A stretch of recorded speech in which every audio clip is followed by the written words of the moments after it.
Red Mouse Alternative History. Episode 3. Moscow, Baku, Vladivostok. Before the turn, the map looked like this. In our timeline, Germany invaded the Soviet Union in 1941 and drove toward Moscow, but the advance slowed before winter. The capital did not fall. Soviet command survived, reserves arrived from the east, and the war became a long industrial struggle. Germany could not finish quickly. At the same time, Japan chose war across the Pacific rather than a northern strike into Siberia. Vladivostok remained a lifeline, and the Soviet Far East did not become a second front. The hinge is not one city by itself. The hinge is pressure on Moscow, pressure on Baku, and pressure from Japan toward Vladivostok at the same time. In our timeline, Moscow holds, Baku keeps feeding the Soviet machine, and Japan turns south. But in the Red Mouse timeline, all three pressures arrive together.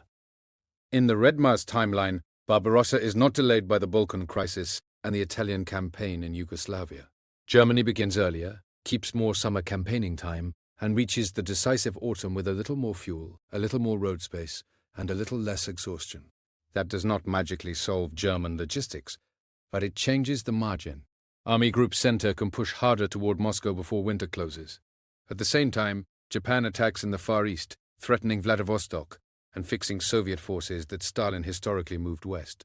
Now the Soviet Union is hit in three places at once. Moscow is the command nerve and railway hub, Baku is the oil heart, Vladivostok is the Pacific gate, and the signal that the Far East is no longer safe. If Moscow falls, the psychological effect is enormous. The regime can relocate east, but the myth of Soviet control is wounded. Orders still go out, but every commander now wonders whether the center is holding. If Baku falls, the shock is different. It is not symbolic, it is metabolic. Fuel is movement. Fuel is aircraft, tanks, trucks, trains, generators, and evacuation. Lose Baku, and the Soviet state has to fight while starving its own machine. If Vladivostok falls or is neutralized, Stalin loses strategic confidence in the east. He cannot freely strip Siberia. He cannot treat Japan as contained. Lend-lease through the Pacific becomes harder, and the Soviet people see the war as no longer Western only. This is why the combined blow matters. Moscow attacks the mind, Baku attacks the bloodstream, Vladivostok attacks the horizon. Could the Soviet Union still survive? Yes. The state had depth, coercion, relocated industry, and a brutal ability to absorb disaster.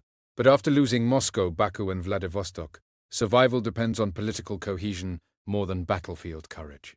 The Red Mouse timeline is not an automatic German win, it is a Soviet fracture test. If Stalin keeps the state together, Germany inherits an enormous bleeding front.